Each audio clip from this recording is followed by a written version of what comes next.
I've just released a brand new course called the 5-Minute Music Producer. The 5-Minute Music Producer gets you a new music making activity every single day for a whole year. You can join month by month or sign up for the whole year at once. If you've ever struggled with coming up with ideas, writer's block, remembering your ideas when it's time to make music, having inspiration, or just having clear workflows for making music, then this is the course for you. Each day you'll get a new activity that will help you write more music, make better lyrics, develop solid workflows, learn techniques for generating ideas, and giving you a process that you can rely on. Professional music producers can't wait for inspiration to strike when it's time to make music. They have to get to work all the time, so they have routines and workflows that they count on. This course will help you build those routines and workflows that will make sure that your inspiration is always at hand and you can make more music all the time. Each daily activity takes only about 5 minutes to do, so even when you're not feeling like making music, you can still probably commit to a couple minutes. And you'll be surprised how often that those couple minutes turn into a full session because you get inspired. Sometimes you got to get the momentum going before things start happening, and the 5-Minute Music Producer is designed to help you do just that. So if you want to try it out, the first week is totally free. You'll get 7 of these lessons that will help set you up with some cool workflows. And if you like it, stay aboard and enjoy the ride. You can sign up for the 5-Minute Music Producer at brianfunk.com/5minutes. How's it going, everybody? And welcome to the Music Production Podcast. I'm your host, Brian Funk. On today's show, I have Tyler Campbell, who is a microphone maker, ribbon microphone maker in the United States. And he is here to talk a lot about ribbon microphones in particular, something that I don't own one, so I'm excited to learn a little more about them, how they work and stuff, and also just how he's kind of carved his own way in the music industry. He's a guitarist and singer, but he's taken his passion and some of his background, some interesting aspects of his background, like a chemistry background and rodeos, which I think we might get to a little bit. So I'd like to welcome you to the show, Tyler. Thanks for being here. Thanks for having me. It's cool to have you. I see you are speaking into your mic right now. Which mic is that? Yeah, well, it's really the only mic I make. So it's the H44, and we make 2 versions of it. So there's a symmetrical version, but the original is 2-sided, so different sounds from the front and the back. And so I'm speaking into the front of the original H44. Cool. So I guess listeners will know that they're hearing the sound of your mic as we go through this episode. Yeah, absolutely. So where are you based out of? Ann Arbor, Michigan. Okay, cool. And you're doing all this work on your microphones, Alder Audio. Is this all by yourself? Alder, I'm sorry. Yeah. Alder Audio. Yeah, like what, the wood. Fender makes guitars out of. Yeah. Yeah. Okay. I don't know why I didn't put that together. And you even have a Fender quote on your page. Yeah. So are you a one-man operation doing this all yourself? Pretty much, there's like a little family help here and there, but I'm the only one full time. And so pretty much a one-man operation. Yeah. Awesome. Yeah, that's cool. I think it's so nice these days that there's quite a few like boutique and like small operations that are doing really interesting stuff. If you look at modular synthesizers these days, there's all kinds of little companies, guitar pedals and microphones. All the music gear we love, like you can also get these kind of like really unique and handcrafted things that are really kind of special. Yeah, I like that it's personal with, guitar pedals or anything else, or with my mics, I finished these, on an abrasive wheel by myself. My hands were on every mic that goes out the door that anybody orders. And so I think that's kind of fun. Yeah, like it adds some nice like personality and character to the music, I think. I don't know like what it might be, if it's audible or what, but like there is something like cool when you're working with something that somebody else like really crafted out of love and wasn't just sort of like pumped out of a factory by machines that never really got handled and cared for like that. Yeah, absolutely. I think it like makes you feel different about the gear that you have in your studio. Like when you're working on something you knew was kind of mass produced in China, it just kind of is an item. But I like companies like this myself. And so like a big inspiration to me was, I don't know if you've heard of a company in Sweden called Line Audio. I wouldn't be surprised if you haven't, because they're very small, but they make They make some preamps, but they make this small diaphragm condenser called the CM4, and they're really cheap, but they're amazing. And, I don't know if it's one guy that makes them out there too, but they have like no marketing, no advertising. They're like, their website looks like it was built a long time ago, but they have an online following that knows that they're offering this kind of amazing value. And, brands like those, I'm into all of that kind of stuff, those types of audio brands. I think that stuff is really fun. And it's like you said, it has that personal aspect in your studio. Yeah, they're the ways you put character into your own music making, through these little touches, like they add up over time. I have a pair of Rode NT5s, I believe, the kind of pencil condensers. Yep. But I got capsules made. There's a guy, Michael Joy. Okay. I don't think Jolly? Is that his name? Michael Jolly? Maybe maybe Jolly or Joy. Maybe I'm confusing it a little. I'll seen look it up. Written down. I don't know. I'll put it in the show notes. I don't think he does it anymore though, because he switched to doing something else, which, and if I'm not mistaken, it might be like meditation related. But anyway, like he makes the capsules, so like you send away, and he's got these like he was taking like really cheap microphones, like especially like on Musician's Friend did like the stupid deal of the day, and they'd have like the MXL mics that were like $30, and he would say, I'm doing a special. If you send me that mic, I'll deck it out. It'll sound something like a Neumann, so take it to the next level. But I've got those two mics, and he did the capsule for it, and kind of took away some of the mic was like kind of tinny and abrasive on the high end, I felt, and it's just so much smoother. But I love just the like customization aspect of it. Like it's part of what I appreciate about it. Sure, absolutely. Like you've corresponded with the very person that did those capsules, and it when you use them. Yeah, it's got its own signature touch. I mean, another silly example. I put wood sides on. I got the Korg MS-20 Mini, that Korg reissued recently. Okay. And I sent away if somebody made wooden sides for it. And I'm like, I just like it more now. To me, it sounds warmer. That's great. Yeah. So how did you get into doing this? This is a pretty cool little niche you're in. I'm just kind of a tinker in general, which is kind of like a long-time family trait. My dad did a lot of stuff, always working on some kind of project or something.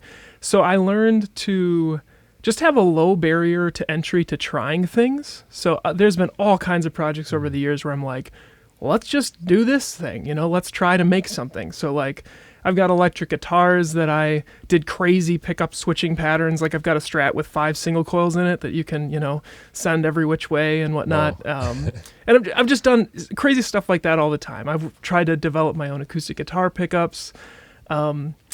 I built a cajon, which is a little bit more of a standard project. And I also tried to build, have you ever seen one of those instruments that it looks like a flying saucer, like a metal flying saucer shape?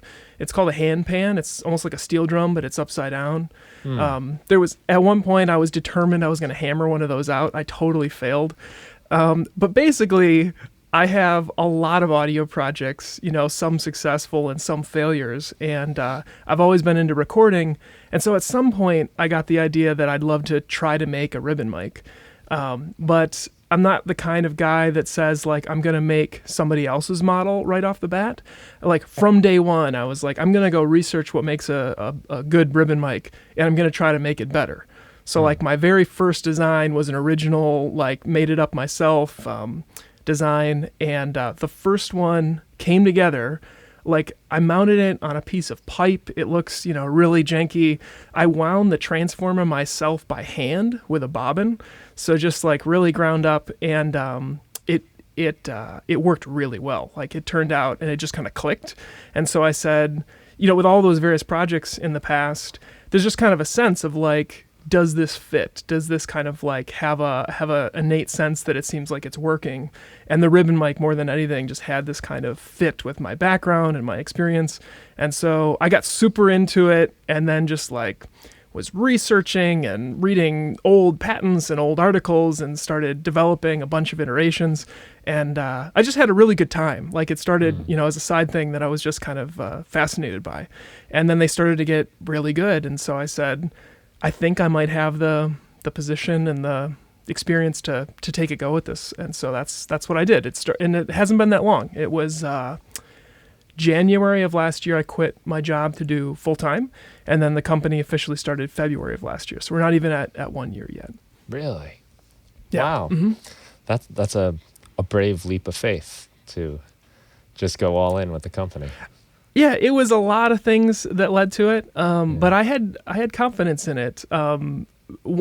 Confidence in how the mic sounds, because I was seeing that it sounds good, but the way that I developed to put it together, I also figured out that I could hopefully offer it. Well, I can offer it at a really reasonable price. So I sell it for $400, and it's made in the U.S. and it sounds fantastic. My goal was to be able to compete with like the big names, like the $1,000 ribbon mics. And people don't really believe me when they hear that. Either they don't believe me or they say you need to raise your price. But I kind of engineered it from the ground up to try to make it affordable, kind of common sense put together instead of fancy CNC. Like I use parts that I can get in volumes and things that kind of make sense for me to like more stock parts rather than that I modify, rather than doing a lot of custom CNC work and things like that. CNC and so Music basically any computer controlled machinery. So like custom milling and machining and stuff like that, things that are really expensive to have created. And so I designed it to be kind of practical, but I knew it was practical and then also sounded really good. So I had confidence in it and I went for it. So that's awesome. Yeah, because like the price point on ribbon microphones, that's why I don't own one. They're pretty high. So I've never taken the plunge myself, but the time or two that I have used them, I really noticed there's like a real intimacy to them. Mm-hmm. Yeah. And I feel like I'm hearing that even as we speak. I'm hearing your mic, but over Zoom even. Yeah. It does feel very close and personal, but it's also it's like crisp is the word that comes to mind. Okay. Yeah, well, I'm glad to hear you say that, because one of the things that ribbon mics have a reputation for is picking up transients, because all the air has to move is this super crazy thin strip of aluminum. So it just has that sensitivity to it in the physical way that it picks up. But something else that ribbons are also known for is kind of being dark, or at least when I was introduced to ribbon mics, somebody told me like ribbons are kind of dark, like they're kind of this other flavor, which I don't think is necessarily true. I think that's true of more mass-produced, cheaper Chinese ribbon mics. But if you build it right, it doesn't necessarily sound dark. So I'm glad to hear you say that it sounds crisp, because that's kind of a goal with a ribbon, is to not have a huge rolled off high end. I mean, sometimes that's beneficial, but that's one of my hopes, at least on the front of my mic, is that it still maintains the highs for being a ribbon mic. Right, and you say it's, you have a symmetrical one, but this one's asymmetrical. What's the difference when you speak onto the other side, or you record sound to the other side of the mic? Yeah, so the front is kind of the weird voicing. The front's like the innovative side of the mic. So it has kind of a presence boost to it. It has a little bit more highs to it. I really designed it for vocals. Not a lot of people use ribbon mics on vocals, and I kind of developed like this unique capsule geometry to get a sound that I thought was well suited to vocals. But the way that I did it was in such a way that when you turn it around, you get more of a traditional ribbon mic sound. And so, so you get those two voicings, which they're really, pretty different, and some are better on, one source or another. And so, I'm using the front right now. I can show you the back if you want, or you can hear the back if you want. So you'll hear me turning it around here. Okay, cool. So this is just, live feedback. So there I am from the back. I don't know if you can tell, it's somewhat different, a little more mid-range focused to my ears. But what does it sound like to you? I have a feeling I'm losing some of the fidelity over Zoom. Okay. But If I guess I need you to talk a little more. Yeah, I didn't give you much of a good sample. And it's easiest to A/B it side by side in a DAW. So sometimes Yeah. it's not obvious on sources, but when you A/B it kind of becomes a lot more obvious. But anyway, this probably isn't the most scientific test, but it's worth a go. So Yeah. Okay. Yeah. Maybe I might feel like it's like you said, maybe a little more in the mid range than I felt like I was picking up a lot of the stuff of the voice that makes it sound close, I guess. okay, the not like breathy in a bad way, because that's always a problem, sibilance and breathiness, but it's there without being intense. Yeah, and that's kind of a big. And I noticed you don't have like any sort of windscreen or anything like that. No, Pop filter. And with the asymmetric mic, the front actually has a better resistance to plosives than the back. So I am kind of speaking off axis a little bit. If I go right into it, you'll hear some plosives, but the front handles it a little bit better. So I'm going to turn it back around. Okay. Yeah. Good. Well, we can go back to A. And when we put the podcast online, it'll be your direct audio, not what I'm hearing on Zoom. Yeah, so sure. I'll definitely give it a listen and let you know. There you are, back to the front of the mic. Mm-hmm. So I suppose I'm listening to it, in my ears and in the room at the same time. So it's different, Right. but there you go. Yeah. Full sample. That's cool. Now, when you say you design a microphone for vocals, what are some considerations that go into that? What are you trying to do that makes a microphone good for vocals? Well, so I feel like that you can kind of go very on the technical end of that and say we're going to do frequency analysis and try to give it the right peak in the right kind of place. Or you can, the other far end of the spectrum is to say we're just going to go by feel. We're going to try a bunch of things on vocals and say what just feels good and sounds right. And I would say that I've done a little bit of both of those things with the mic. And so specifically with the ribbon, what I was worried about was the high frequency response. So with other ribbons, as far as my experience and knowledge of them, they can get just a little bit just a little rolled off in the high end to the point where they just don't breathe and have that sparkle to them as much as, especially in comparison to a condenser mic, which would be your classic, vocal mic. They have these very clear, crispy highs. And so in comparison, the ribbon, can sound kind of dull. And so I wanted to keep it kind of live and exciting and crisp up there. But of course, not too much. But the problem with a ribbon is definitely going to be trying to get enough crispness, not having too much. And so that was the goal. And for me, with a design of a ribbon mic, what that is all about is geometry. And so the way the capsule is designed and the way that everything is laid out inside of there, sound, I won't go too far into this, but sound goes through four kind of phenomena every time that it moves around. So it reflects, it goes through absorption, refraction, and diffusion.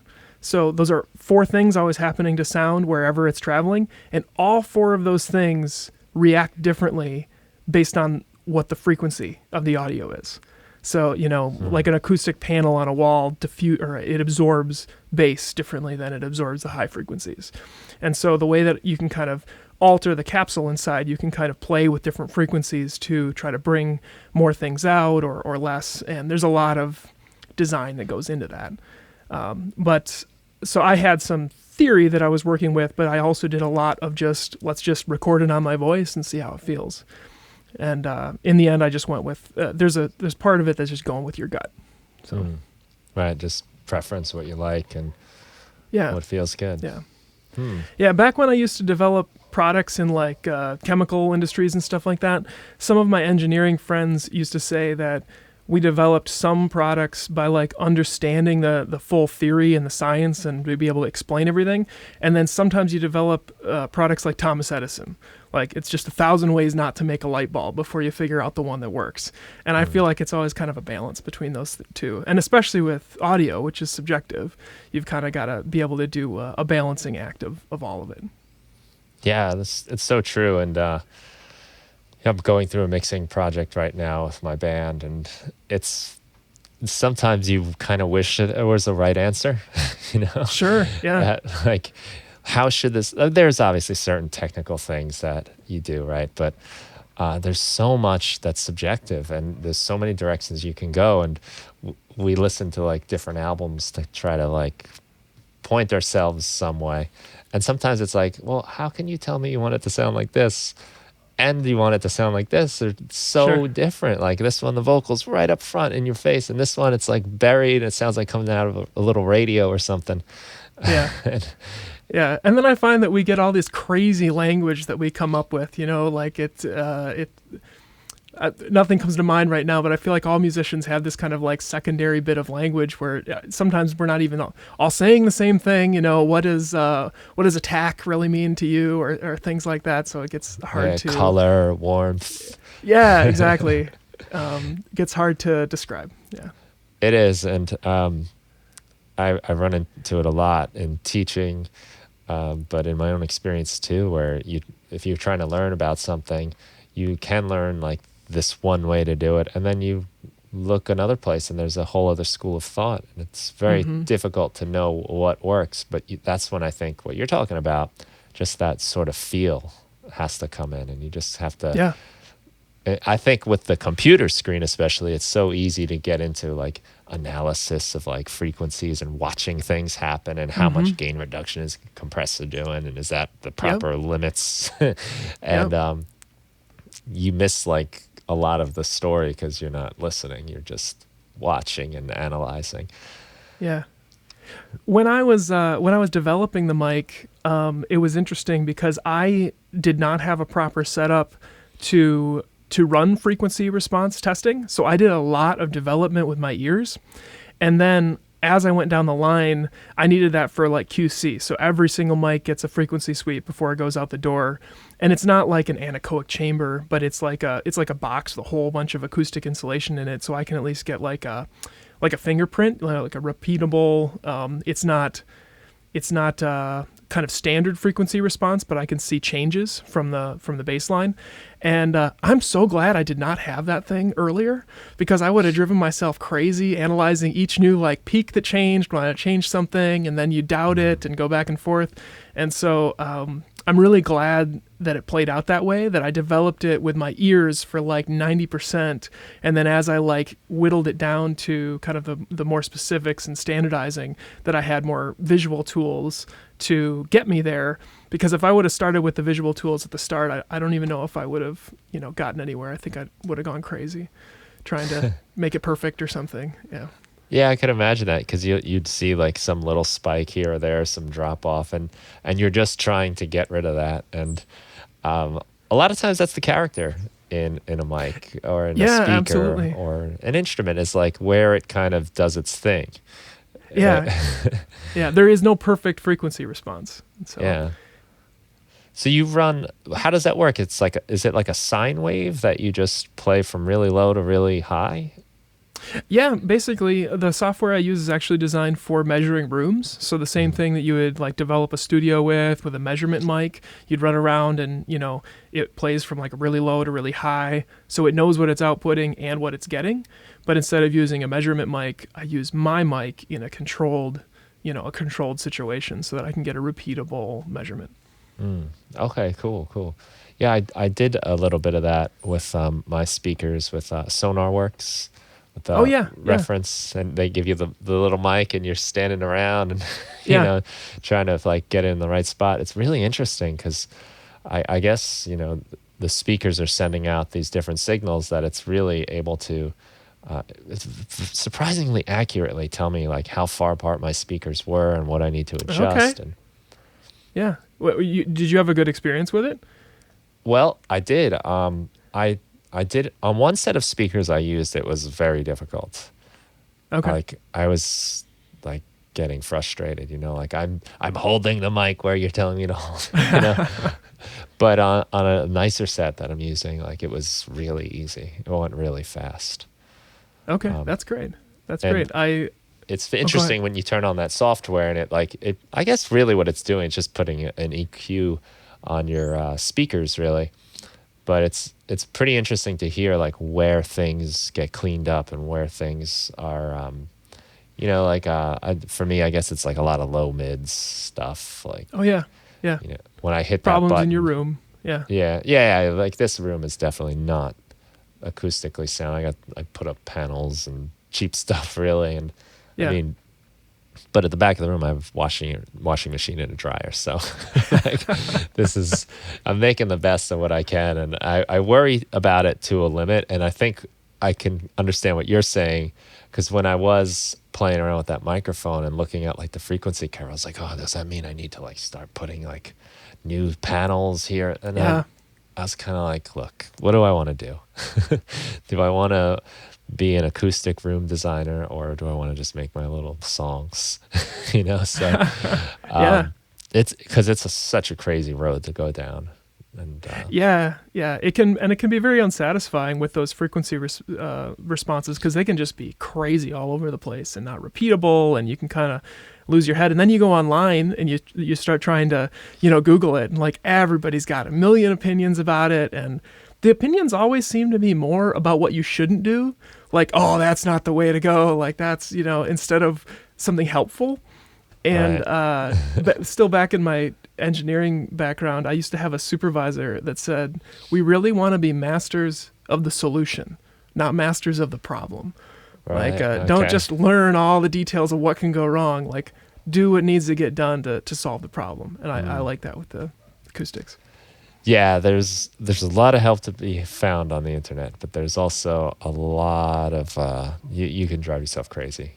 Yeah, following absolutely. all the advice, and yeah. So I find, I'll just kind of like sit in different spots in my room, and I'll play it on different speakers and make sure it sounds good everywhere. Yeah, yeah. Yeah. So I like what you said earlier about how you got into this with just this like low barrier to entry kind of thing, where Yep. you were just said, what the hell, let's give it a shot. And going back kind of like to the internet thing and like the right way to do stuff, I think sometimes like the knowledge or collecting the knowledge is a big like inhibitor for so many people, where Oh yeah. and I know I run into this all the time, like, oh, I can't do that yet. I need to first, do 900 million things and learn and study and take 10 courses and, all this stuff. But I like how you've adopted this kind of just go for it and figure out what happens attitude. Yeah, I find that hugely valuable, because if you try to get it all right from the start, I feel like then you just never end up starting. And even with the ribbon mic here, one good example of that is that I really wanted to make my own transformers, which is a pretty daunting task. It's, pretty detailed in all of the electrical engineering, and I've done a little electrical, but I'm by no means like a master of it. And like, there's all these calculators online and equations and really overwhelming stuff.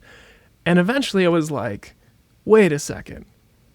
There's a primary set of wraps around a core and a secondary set of wraps, and you attach the primary to the source and the secondary to the output. Like, at the end of the day, it's just what's your core and how many wraps. Like, it's that simple, and so there's a lot of math to justify how many and what materials you use and all kinds of that stuff. But what I started with is I'm just going to try to do that and see what it does. And I got it wrong. Like, I ordered the wrong core material. I didn't have nearly enough inductance. Like, it was all this stuff. But that was a lot faster way to learn than to try to go online and sort my way through the complex equations. Is like, get my hands on it, Right. You get the practical experience and understanding of how these things interact that way. Yeah, just jump in. And I seem to learn a lot quicker that way. And that's actually one of the skills that I feel like, I don't know, is at least a skill I'm proud of, or helps me. It's one of my lead things that helps me get things done is the willingness to just jump in and start doing something when it might be a total waste of time. But along the way of doing all those projects, I started to learn to do a project, fail, and waste a whole bunch of time, and then afterwards go, yeah, I'm glad I did that. I'm still glad I did that. It was worth it. And so, like, with music, with creation in general, like everybody talks about all the time the importance of failure, but it's really hard to embrace failure. Yeah. Like to just run with it, like, yeah, I'm going to fail. No, like, but I just run with kind of a foolish optimism at the start. Like, I don't know everything, but I'm just going to try it anyway. I'm going to be optimistic. At some point I get discouraged and the project might kind of crash a little bit. But then like 2 weeks later, I'm like, yeah, that project might have crashed, but I'm still really glad I did it. And I developed that mentality around like creating things and projects. And that has probably been the one thing more than anything else that has probably led to cool things is that type of mentality. I feel that way about a lot of things too, that I kind of just started either before I was ready or before I knew any better. Yeah. I think that's a big one, because sometimes you don't even know what you don't know. For this podcast, for example, is a great example. I had all kinds of ideas of what I wanted to do, and segments and a million things that, looking back now, if I would have tried to do all of them, I would have just burnt out on it. I never would have finished. Sure. And I needed to know, like, what's the best place to upload my podcast, and which company do I use, and which site, and which... And finally, it was just one day where I said, you know what, let's just see if I can even do it. Like, let's just try. What do I need? A microphone? Okay, I got that. And just do it. And, Squarespace I use for my website, and it had a podcasting like button, when you upload audio. Nice. So I was like, all right, I already have it, so let's just see. Yeah. I eventually had to move away from that, but it got me going, and it made me like realize like I could figure this out. And yeah, there were definitely mistakes and problems along the way, and I'm sure I hope at least the earlier episodes sound primitive, Yeah. But it was just like getting on the road and going and not worrying about if there were red lights along the way. Yeah, absolutely. Because they'll never all be green. You just gotta get on there and you figure it out along the way. And if you do go a little bit down a direction that's the wrong direction, you have the momentum. You can turn around, you can keep going. I think momentum is one of the most important things to just give yourself. Yeah. Get yeah. started. If you can do it just enough well to make it a tiny bit easier next time, or that you feel proud of what you've made to where you next time you're going to have more confidence, then that just starts to roll. So I imagine you had a few things you had to really figure out in this adventure. I mean, it's not just making microphones, it's the business aspect. Yeah. I mean, like, how do you sell microphones to people is like a big question. How do you get people to notice it and care and get interested? How was that whole aspect of the journey for you? Because I think that would apply to anybody doing anything, whether it's making microphones or releasing an album or a song or something. Yeah. Well, for me, with the microphones at least, I kind of had a model in my head. So I grew up with my dad running a small business, and so his business is a small, specific, U.S.-made product, and I watched him grow it from when I was about in 5th grade to where now, like, so what they make is they make saddlebags for motorcycles, for like Harley Davidsons. Okay, so like high-end, cool bags for your bike. Awesome. And they went from like being in the garage when I was in 5th grade to like my brother runs the company now, and they have 12 employees, and they're just like pumping these things out. And nothing in there happened overnight, and it all happened developing a reputation. Developing, this is quality, we really back up our product, like anytime that there's something wrong, like really being responsive to people. And so with Alder, I had in my head, one of the other things I haven't said is right now I only sell direct. And so I would have the possibility right now to distribute the mics through different people. Like there's actually been some discussion that way, but fundamentally I can offer the best value direct, and it's not the fastest route. It's not like I'm not, going to have an overnight thing here, but I'm interested in slowly building a good reputation. And so I'm not all that concerned with how many I sell in the first year. I am concerned that every person who buys one in the first year has a great experience with it. And hopefully down the road, so then I already know there's some plans for this. for people who have told me that they might post a video themselves on YouTube or like a shootout or something. And I feel like that organic growth and building like an organic following that's actually an organic following, like a for real, authentic thing. I'm attracted to that myself. I kind of have a model for that. So it's not how a lot of businesses run. It's not a model for getting profitable really quickly, but it's a model that's really attractive to me, and that's what I'm trying to do. Well, I think that would build a lot of brand loyalty too for the customer. There's always something special when you, like I said before too, just when you get something handmade from the person and you know that they really do care and it really does matter to them. Everybody has had to call like customer service about something, and almost the first thing you feel is like that you're not valued just by going through this menu of options I have to do. It's like, oh, come on, like, why do I have to do all of this just to get to somebody? Because the feeling I get in those sort of situations is like they're trying to do everything they can to not talk to me. Sure. And here you are really making sure that that's quite the opposite. Yeah. I really think that's a great thing about something the internet has given us, is like people like you can set up shop online without having to go through some of those more normal traditional channels. Yeah, absolutely. The barrier to entry is very much lower than it would be otherwise, and especially because ribbon microphones are such a specific thing. In the past, this would have not been at all viable if you had to, sell in a store on site or something like that. But now that you can get online and connect to, only the specific people who are going to be interested in recording, it makes it viable where it would be otherwise totally not. Yeah, it's a real subset of a subset. Yeah. So absolutely. There's no microphone shop in my town. If anything, you got like the Guitar Center or the Sam Ash or something. But there's not a lot of little places like that, at least where I am. Some of the cities have some cool stuff, which is nice to see. I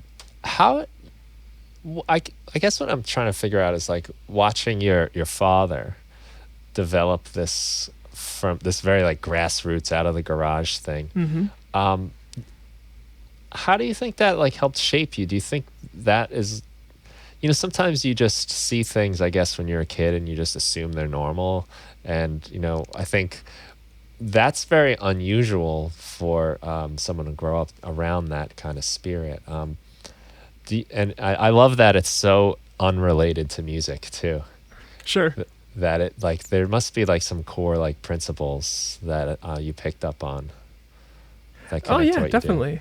Definitely. And it was very odd. It didn't feel normal. It was kind of like, everybody else's dad has a job, and my dad like goes to this place and does his own thing, and that was very, very tangible.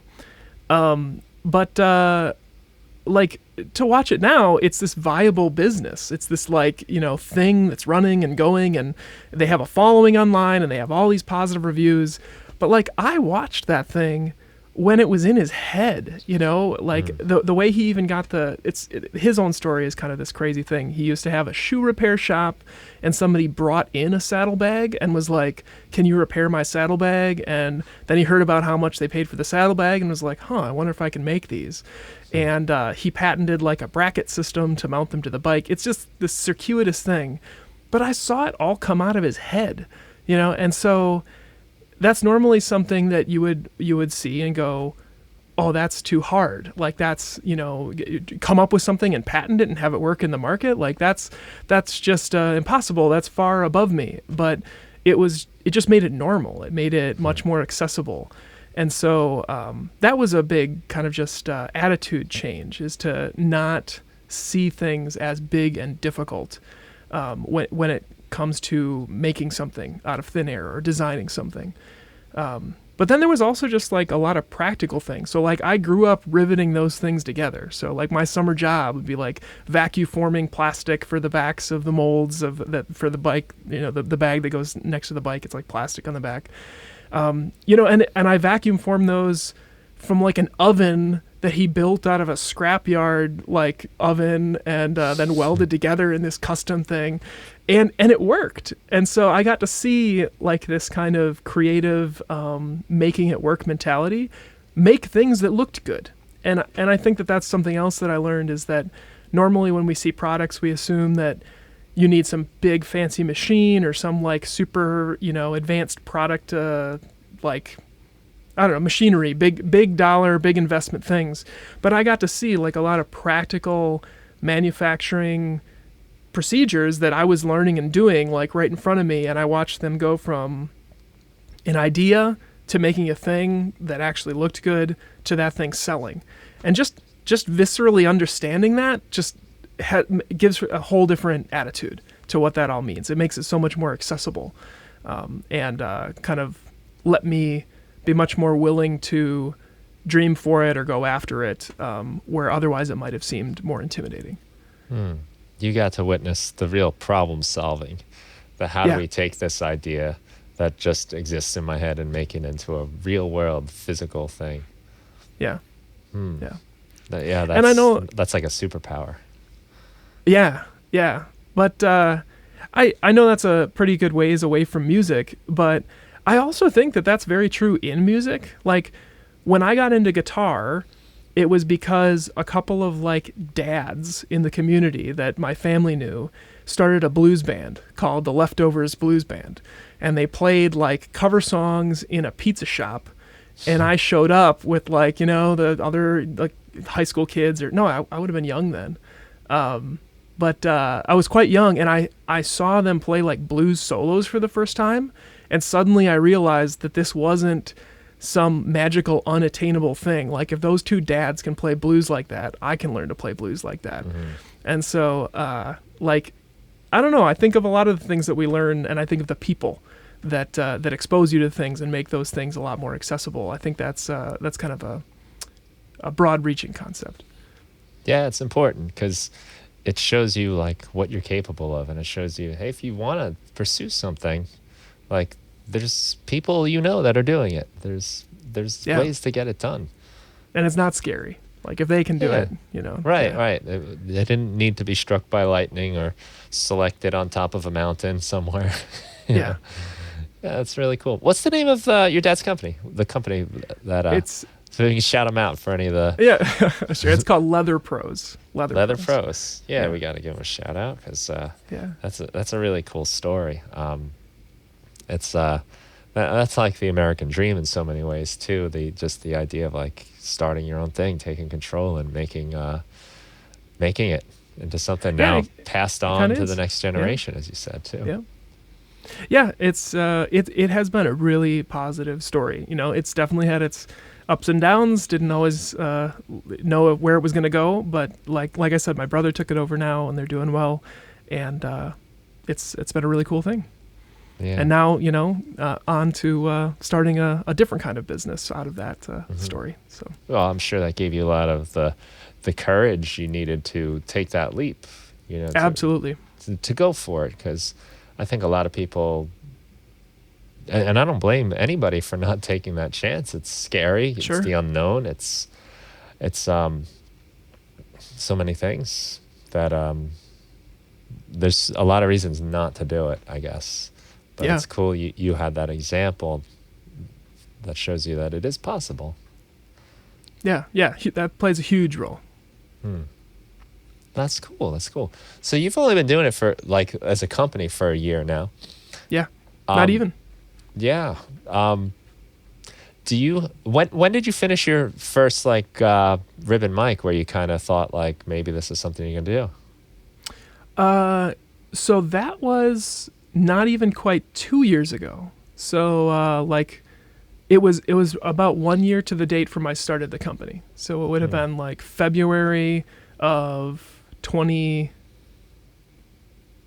Do I have the years right? Yeah, about February 2020, I made my first ribbon mic, and then February of 2021, I launched the company. And the entire time, that entire year, I was, working my full-time job, but then also just like pumping out ribbon variations. I've got a whole lineup of crazy looking ribbon mics. Because at the beginning I was making them out of pipes and, anything that I could, cut open with a Dremel tool type of thing. Nice. And so I did a lot of development work before I committed to it. Yeah. Oh, that'd be kind of fun to see that process, the different stages and some of the ways you put things together.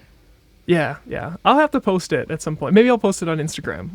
Yeah. I think that'd be fun for people to see just, where they came maybe from like Frankensteining parts together all the way to like what you have is a very slick and nice looking product.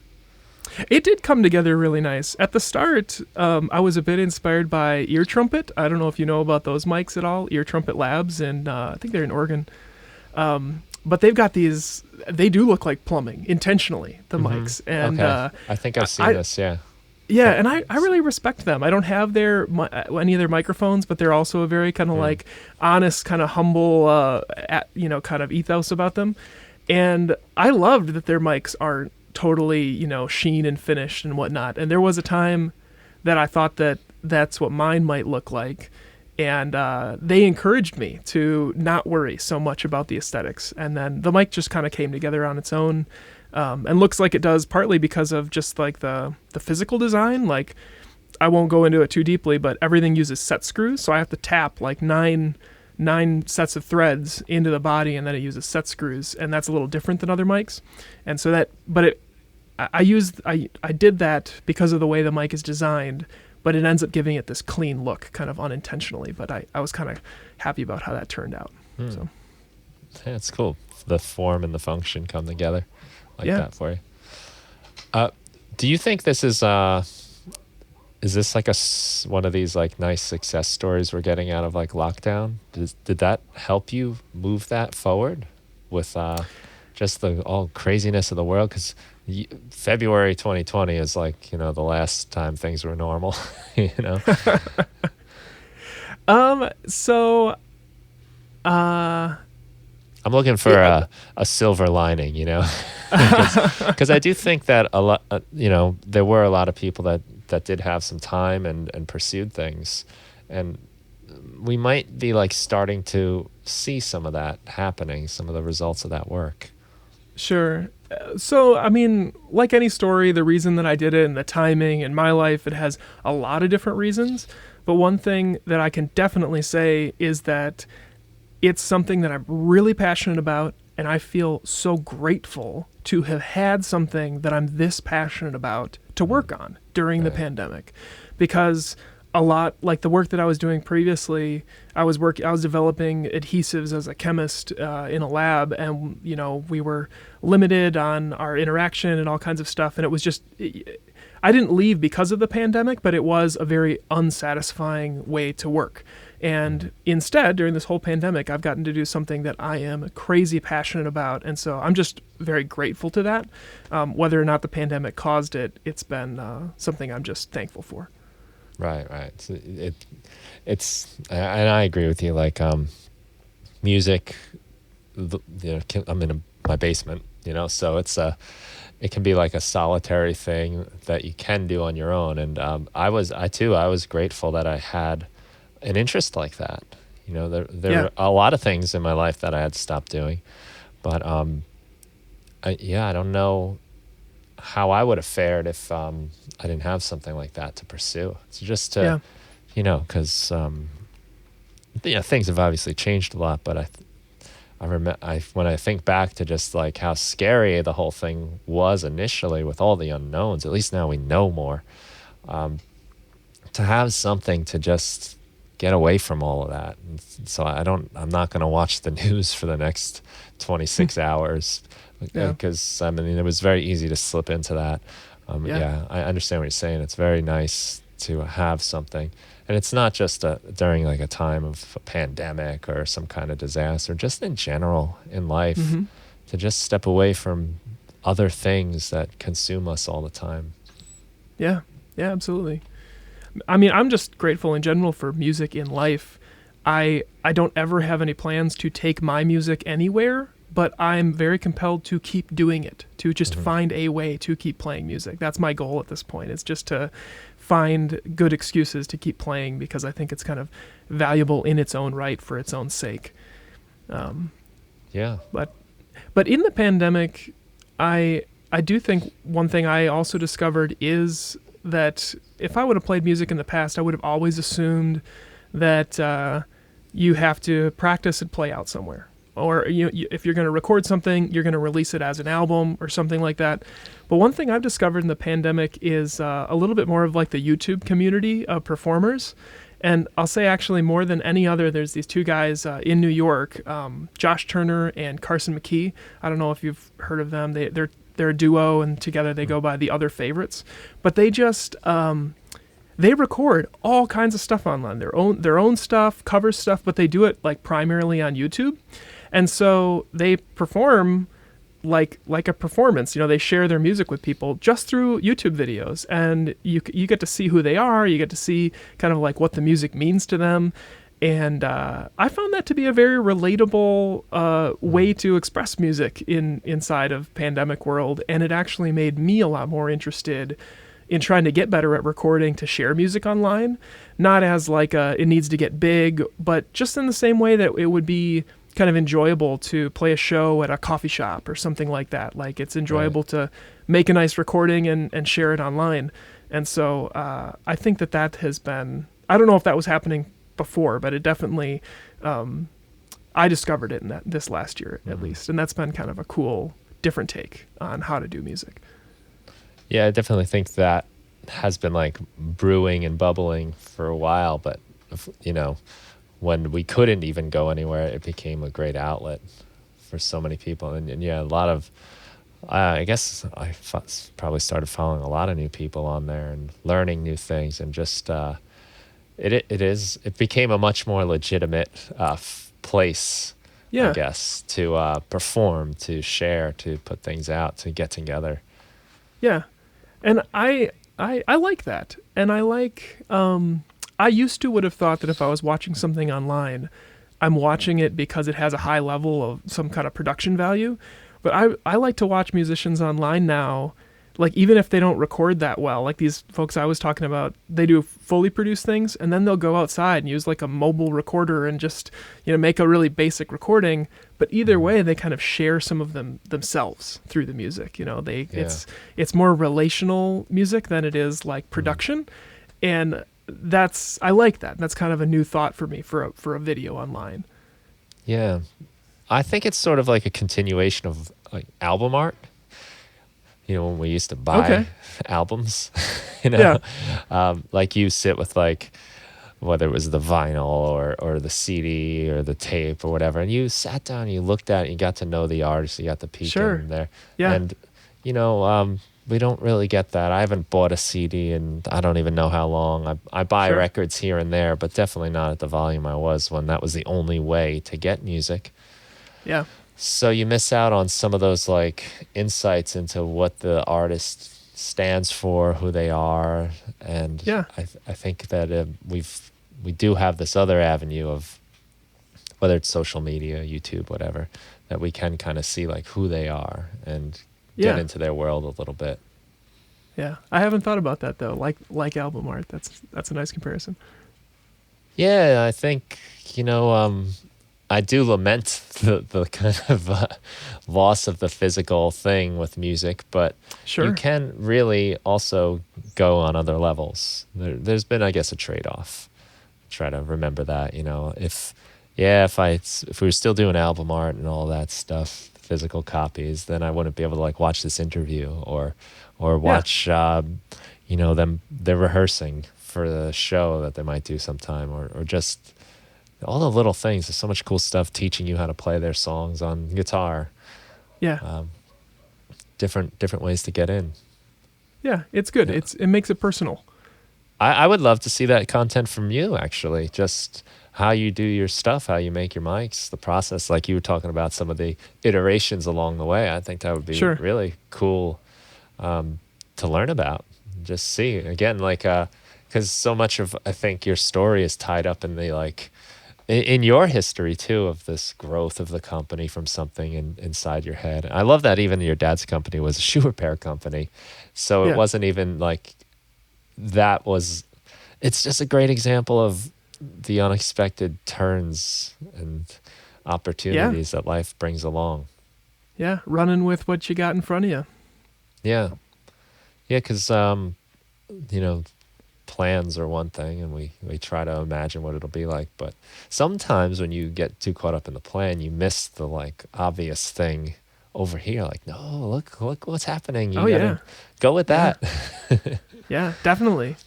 Definitely. I didn't plan to do any of this, and Mhm. there were other things that I did plan to make a business out of, like the acoustic guitar pickups, which maybe in the future I still have some ideas for acoustic guitar pickups that I might try to make a business out of at one point, but or add to our products at Alder.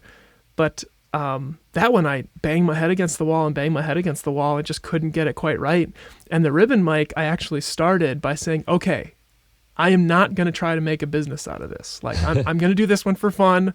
I'm not going to get myself all wound up around it like I did about the acoustic guitar pickups. And then I made one and I was like, oh, that's pretty good. And then I made another one and I started learning things, and it just kind of, it had that click to it, So sometimes you got to go with what's working.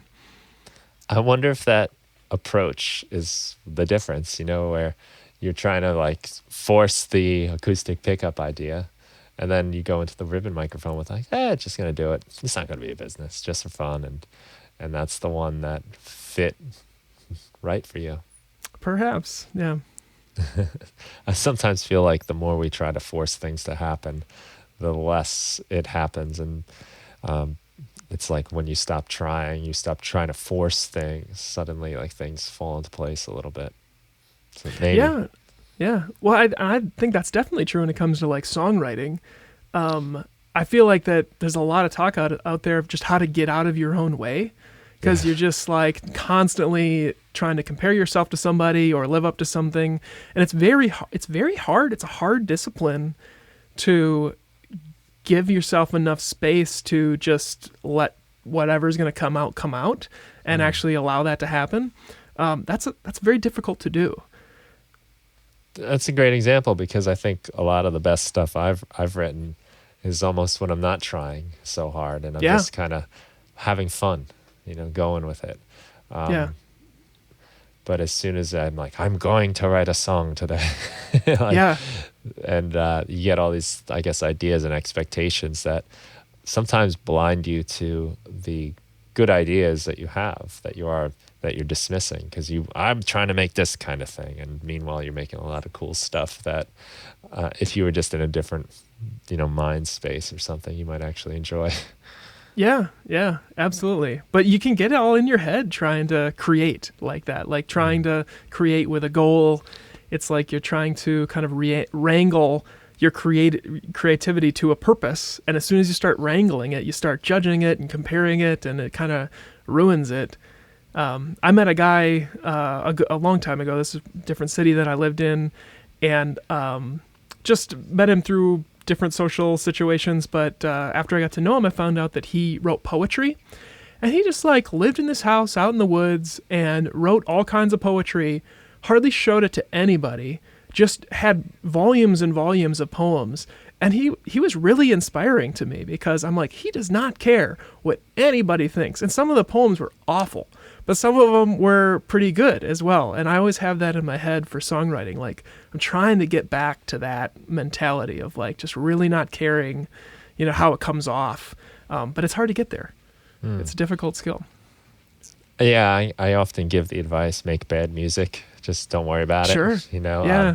Because I think a lot of times what starts happening is if you stick with an idea that you think is bad, you start doing things you like and you make decisions based on your preferences, and it starts to come out kind of nice. Yeah. Sometimes you get something good out of that. But as soon as I'm playing and I find something I like, that's almost the problem. Because it's like, oh, this is good now. I don't want to mess it up. I can't do, well, that's not going to work. I can't do this. And you start getting critical and judgmental, and you don't want to mess it up now because it's already pretty good. We don't want to, Yep. yeah, and that's just the downward spiral.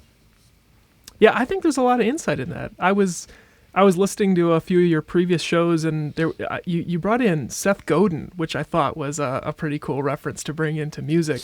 that he said something like, was, if I got it right, it's show me your bad writing. Like, you don't have writer's block because you know, show me your bad writing. And I love that quote. I thought that was great. I think he said like writer's block is just fear of bad writing. Yeah. So just make bad music, you know. It struck me too. Yeah, he's got a great blog. I think it's just Seth.blog, if I'm not mistaken. He, he's such a figure that you can just write Seth into Google and he's the first thing that shows up. Like, yeah. How cool is that, he's an right? insightful guy. Yeah. There's a few people in the world like Madonna, Beyonce. Sure. Adele. But like that's usually the problem. I think we feel stuck because we don't want to do something bad. So if you kind of just let go, you can at least get in the momentum again. Like get the ball rolling, and you're doing it. I find the same thing with writing, teaching English. A lot of times with my students, they'll all say the hardest part is getting started. And that's because you're trying to write the perfect first sentence and you don't even know what you're going to write about yet. So just free write, get things down, like write about anything. You're just moving the pen, and then you can start judging things after you have some things to judge. I feel the same way about making music, that I can get critical after I have something, but sure. Yeah. And it's easy to verbalize, but I go through this every single time. I know better. It's part of the journey. It's kind of a tenacious thing. Like you said, as soon as you get something you like, then that's kind of the problem, because you start wanting to protect it and stuff like that. And I sometimes think about the fact that I have this kind of creative life that has to do with product development and tinkering and doing projects. And then I have this creative life that's music. And the reason that the products and stuff like that, the reason that it's easy to fail is because at least at the end of it, I have something that I like having. Like, I built this cajon, and it was just a terrible, laborious process, because I picked, I don't know if everybody knows what the cajon is, just that box drum type of thing that you sit on it. Yeah. Just kind of. And, I designed it poorly. I selected, like, rock maple and I got it from, like, a local guy. I lived in Vermont at the time, and so I got this, Vermont maple.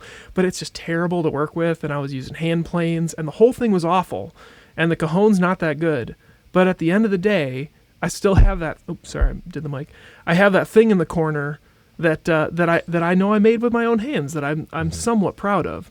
But when you make music and it doesn't turn out the way you want, and it just gets buried somewhere and nobody ever listens to it, like it feels like so much more of a waste of time. And so I think that it's so much scarier to create music, because you're scared you're going to invest all this time and not get something out of it.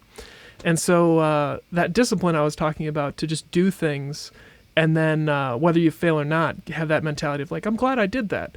I think that's a great idea. I find it a lot easier outside of music. I would love to develop more of that inside of myself for music, but it's more challenging in music.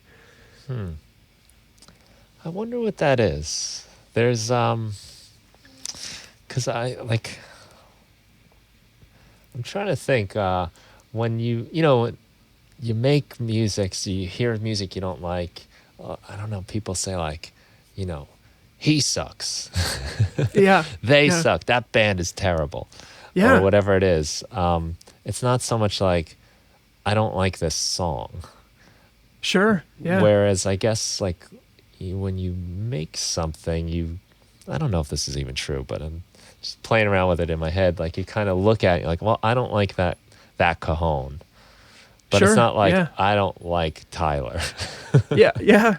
I think you're absolutely right about that. That there's a lot more humanity in music, which is sort of, I suppose, a drawback and a benefit, because that's what, like, you can take something very simple in music. It doesn't have to be innovative. It doesn't have to be mind blowing, but just put your own humanity into it, and it can be amazing. I can't do that with a ribbon mic. I can't make a boring, poor performing ribbon mic that has Tyler written all over it and have people really appreciate it all that much. But with music, like, you can bring your humanity into it so much more, which I think is awesome and kind of beautiful. But then when it's criticized, I think it is so much more personal and more difficult that way. Yeah, and also it's like just a slice of humanity too. It's not the full picture or representation. I write so many songs that like are maybe just like a flashing thought that I've explored. Sure, yeah. And, it's gotten me into like trouble in the past and like relationships. Where like, what do you mean when you like? It's like I just thought it. Like it just it sounded good, it fit good, and it's a fun idea to explore. But it's not always like my manifesto every time you make a song. But people tend to hear it that way, and I think I do it too for other artists. I hear it as like, oh, this is what they're like, really like drawing their name in the concrete here or something. But it's not necessarily the case. Yeah, that's a very good point. Yeah, which also probably leads to judging the music. It's like, oh, does this represent me well, or things like that. Yeah, and a lot of times it's very specific, right? It's a very specific feeling or emotion, and I know, like I only like identify with those emotions like a certain percentage of the time. Where if I'm writing a song about being pissed off or something, like I'm not always pissed off. I felt pissed, and I know what it feels like to be pissed, but. Whatever emotion it is, really, there's it's fleeting in a way. Yeah. So it's weird. I don't know if that's even true necessarily compared to physical things, but there's something funny about it. Something there, I think. Yeah. Yeah. I just think in general that music, it's a good point that even if it's personal, it might not be, fully encompassing a person. It might be a tiny snippet or an individual thought, but I just still think no matter what it is, it's in part you. And so, like, it is a lot more self-conscious to put it out there then. Like, I recorded this song seems scarier than I made this thing when it comes to showing it to other people. Okay, yeah, that's interesting hearing that from you too, because you obviously take a lot of pride in your work and what you do. But yeah, I've always, when I was younger, I used to like to draw a lot, and I had no problem showing drawings to people. Huh? Yeah. But yeah, there's something like more like laying your soul out there. Yeah. I don't know what. Well. You were saying before, though, the critiques that a lot of people have, and I do think that that's something we all have in the back of our mind as well. Like, is this music old? Is it cheesy? Is it self-centered? There's so many criticisms of like what could be wrong with your music. Or one that I grew up with was like, never play covers. You're not a real artist if you play covers. And I've started to play some covers to develop my skills. Because to play a song I enjoy, it's an expression, and I know that it's not a bad song, it's not a bad arrangement, and so I can kind of work on my skills to be like, to develop. And when I was younger, I didn't feel like I had the permission to do that. Like I have to make something original and put it out there and have it be amazing right off the bat. But with less judgment, now I'm kind of like, you know what? I'm just going to record a cover song that I enjoy. I'm going to enjoy making it, and I'm going to learn something about mixing and audio and hearing and not songwriting, but it's going to help me focus on those skills. And I feel more comfortable with that now. But there used to be a big voice of like, oh, you're lame if you do covers. and there's a million versions of that, Yeah, it could be a lot of different things. That's an interesting point, though, that if you were to record a cover song, you don't have to worry about the lyrics. You don't have to worry about the arrangement. You don't have to worry about a lot of things that you also worry about when you record your own song. Mm-hmm. Like you're not on the hook for like if it's a good song or not. Yeah. So, the performance and stuff can be focused on, and the actual recording of it. It lets you focus on different things. Yeah, I think that's great for people coming up in recording, because when I was coming up, I mean, and I'm still amateur when it comes to music production. Like I'm a product developer. That's my background, but I'm not a pro music producer by any means. But I've been doing it for a long time. And when I was younger, it was easy to just say, oh, it's about the gear, or I just need to learn more technique or something like that. And then I started to get a bit better and still go, yeah, but I don't like this. Why is my stuff not sounding good? And then I started to learn more about like arrangement and how to lay everything out, but also more recording technique and songwriting. Like some songs can be a little flat or a little dull when you are done with it and you're judging it. And so I feel like taking a cover song and recording it is a really good practice to develop your skills, because you get to cut out all of that self-doubt and then of arrangement and songwriting, and then you get to just focus in on your mixing and recording skills, and you can more easily find out, what you have to learn in that arena when you do a cover. Yeah, that's a good point. I've done it only a couple times myself, trying to make like a cover recording, but I did learn a lot, and even and it makes a lot of sense when you think about it. And so when I learned guitar, I was learning songs. I was learning how to play guitar using songs I'd heard and trying to make it sound like the artist and pick up on all those like nuances and things that they do. Why not do that with music? Why not try to recreate a track? And you know what? I think I felt a little bit of that, like, kind of snottiness myself. You go on YouTube and it's like, let's recreate whatever track by whatever artist. Yep. And it's like, well, I used to think like, that's stupid. Like, why are we going to do that? It's already been done. Yeah. But, after going through the process myself, like I see the value in it now, much more than I probably did in the beginning. I see a lot of value in it for when you enjoy the song. Like that duo I was mentioning earlier, the Other Favorites, they do their own stuff, but they do a lot of covers.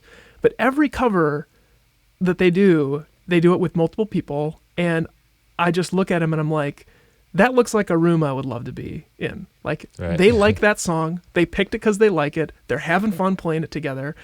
And that's great. Like, that's music, Now, trying to just reproduce, something that's top 40 in order to like get more views or something, I don't relate to that at all. But just playing music that you love because you enjoy playing it, and then recording that, I have a lot of appreciation for that. Mm-hmm. I always enjoy that when I'm watching musicians, and you can just tell they're having fun. Yeah, that's just great. That. Like you said, it's a room you want to be in. You want to get in on that fun too. I always felt that way every time I watched the Beatles play. I'm so excited to watch the new documentary, Get Back, that just came out. Okay. Because they just seem like they're having such a good, and that's going to be interesting because that was a very tense period for them doing that album, Let It Be and stuff. So I'm interested to see that, but I think still there's like a lot of them just getting together. There's probably a lot of moments of them just having a good time, having a laugh, and enjoying themselves. And one of the things that always drew me to them, it's like you wanted to have that band yourself too, with like a couple of your good friends and going through these crazy experiences that only the other three guys could ever understand. Yeah, the camaraderie shows in the music itself. It's it's the camaraderie, really. That's very exciting when you see a band play and they're looking at each other having a great time. You're like, it's contagious. The energy spreads. Yeah. And when I see that, it also it helps me remember why I'm in it to begin with, because it's so easy to get captured in trying to make something that's good enough or something that, is viewed or is appreciated. And I really love watching anybody, watch a bluegrass band or, somebody play live, people that are playing, in any scenario where they're just playing because they enjoy it. And every once in a while I back out and I'm like, that's why I liked this in the first place, is just the music for the sake of the music and enjoying it together as people. Yeah, just that that enjoyment, that happiness. We're doing this thing because it's fun.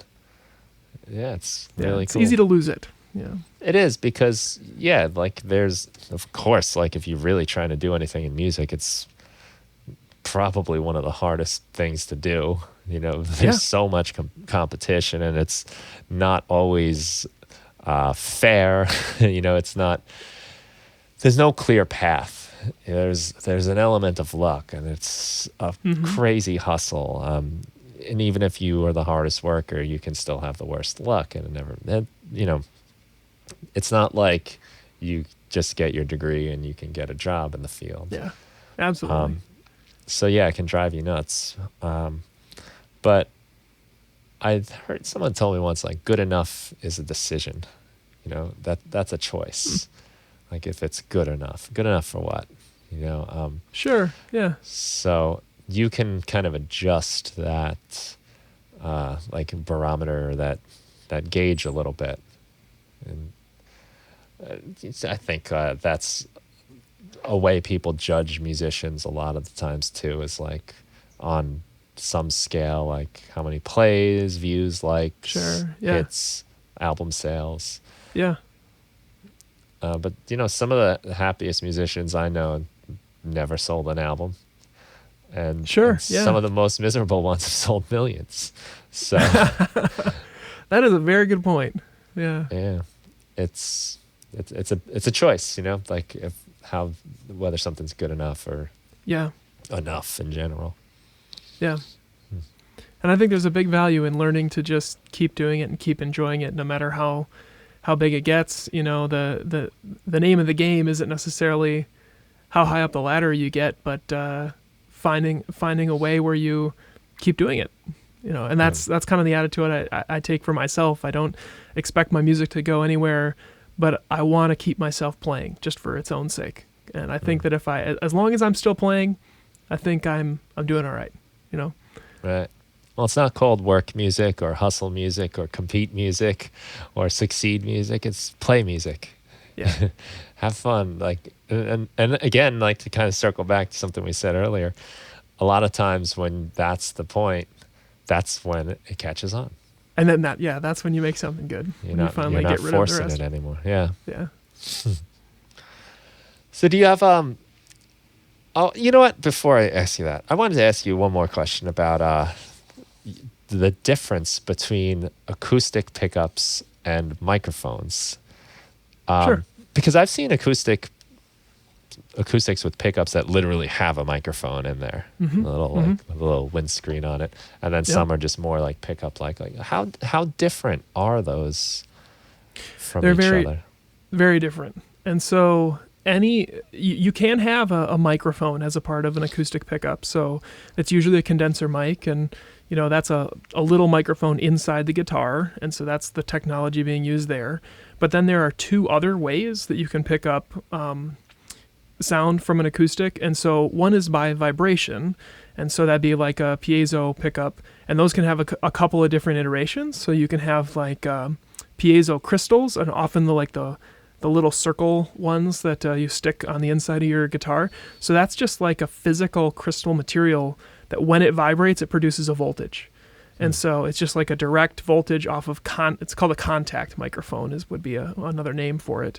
And so there's all kinds of different ones of those. So you can have it go under the saddle of the acoustic guitar, or you can stick it on the bottom of the acoustic guitar or inside, And then the last way is a magnetic pickup. So you see them in the sound hole, or like Taylor guitars actually have a hidden magnetic pickup, like behind the neck, like where the neck meets the body. There's actually a hidden magnetic pickup in there.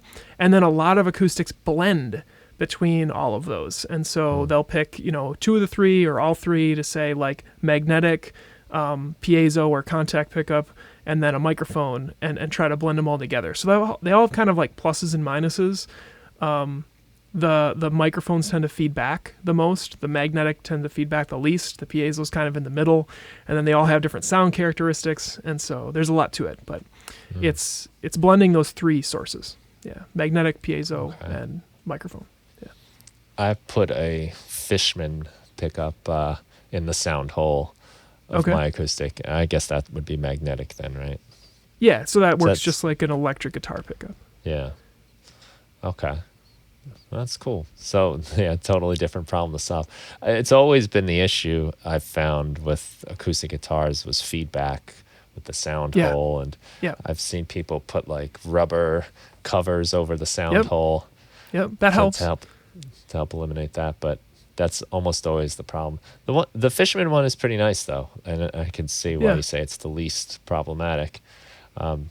I don't get that too much, but it's still possible. The feedback Okay. thing back, Yeah, it's a harsh feedback. Okay. Yeah, I know that some of the things they do is like they've got the notch filter that you can dial in on the guitar sometimes to like notch out whatever the feedback frequency is. But yeah, in general, a magnetic pickup in the sound hole is like the most feedback resistant. And I do know that like some of the big players, like I think I watched a video on Andy Mckee at one point. He's a big fingerstyle acoustic player, and he blends a piezo pickup with a magnetic pickup. And so the piezo gets a little more of a natural sound. The magnetic's a little more reliable for feedback. And so I think whatever room he's in, the sound guy like has the option to blend between the two of those for how much feedback resistance he needs. Right. Yeah. Always a bit of a pain to mic an acoustic guitar. So it's good to have a nice solution. Are you giving up on that? Are you still trying to crack that? I will work on it in the future. But especially being a pretty much one-man operation, I found every time I add even a little bit more complexity, it's just like it's really hard to manage. So I'm really trying to keep myself standardized and kind of like get everything with the microphones kind of rolling and down and consistent, and then add slowly, because making anything new is quite an effort. It's not just pulling it off. It's all the stuff. How are you going to package it? How are you going to make it consistently? There's all these kind of little tiny decisions that you have to sort out. So I will totally agree. get there. I've found adding tiny little things to what I do multiplies everything else. Yeah. It makes like everything harder to do. There's less time. Yeah. It's helped me to just make like blanket decisions. Like I just don't do this. That's not. Yep. That's not my work. That's not my service. Yeah. But I would like to get there. So if it ever stabilizes out, I might start tinkering with the acoustic pickups again. Well, maybe now if that you just decide that it's not going to be a product or a business, it's just going to noodle around. Maybe that's one night. the secret. Yeah. That's a good point. I should start noodling around with them just for myself again. I've got a crazy idea to use a ribbon mic transformer or not one, like, cause I've got a really special transformer winding machine now, so I can kind of build whatever kind of transformer I want.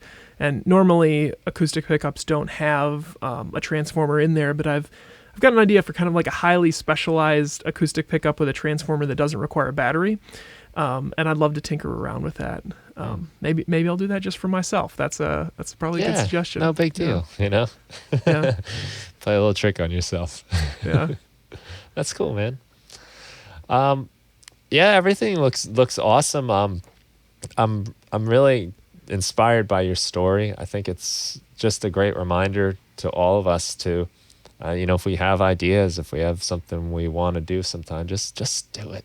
Don't overthink it. Whether it's even just starting a new track, just start one. Just go. Just don't, because we can certainly think ourselves into excuses and problems and challenges and how it's going to be way too hard and take too much time or cost too much money or whatever it might be. I think like your attitude is great, and I love how it connects to just your father's business and how that's evolved over the years. Really cool stuff. Thank you for sharing that with us. Yeah, no problem. I'm really glad to be here. Thanks for having me on the show. Yeah, my pleasure. It was great to talk. Let's see. We could send people to Alder Audio, ALDERAUDIO, if they want to check out the stuff.com at the end there. I don't think I saw your Instagram. You said you had one, or you started one? I do. Or? Yeah, it's just Alder Audio on Instagram. I think I forgot to send it over to you, but I'll have Yeah, to check you that can out. find me on Instagram. I do have a picture of my very first mic on Instagram right Oh, now. cool. Not the whole lineup, but the first mic is on there. It looks crazy, and on the website you could read a bit, and there's demos on there. So yeah, more information, and you can send an email on the contact page, in which case you get me. So I will send you an email back. That's awesome. I love that you do it that way. Really nice. Nice to know we can like interact with the exact people that are making our stuff. And as you know, we were talking about in the beginning, I think it makes it more special, creates a different sort of connection to the music we make. Yeah, So yeah. very cool. I'm really happy you're doing this. So thank you everyone for listening. You should definitely go to Alder Audio and have yourselves a great day. Thanks for listening. Take care.